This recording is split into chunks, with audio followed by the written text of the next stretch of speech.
So this is a pattern using the ninth chord. So to just revise the ninth chord.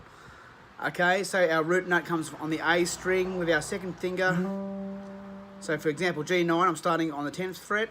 My first finger goes on the D string, 1 fret down. So from 10, 9, then my second finger bars the next 2 strings. Okay, so then I end up with a,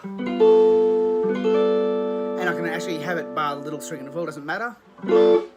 That's a ninth chord. So we can tell the ninth chord's root by looking at where the finger is placed on the A string. So if that's 10th fret is a G note, that's a G9. 3rd fret is a C note, that's a C9. 5th fret is a D note, so this becomes D9.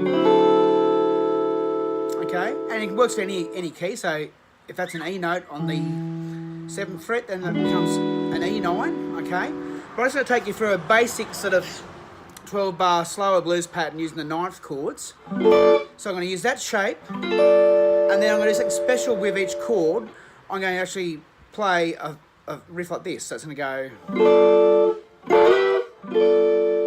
So what I'm doing there is I'm playing the ninth chord, and then I'm sliding up on the B and G strings up to the 12th fret, and back down to the 10th fret again. So it becomes,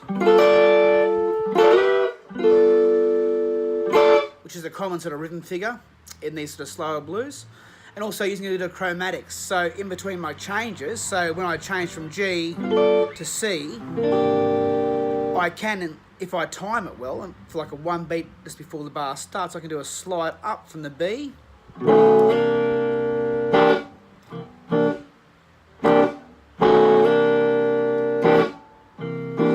Okay, same as slide up to the G.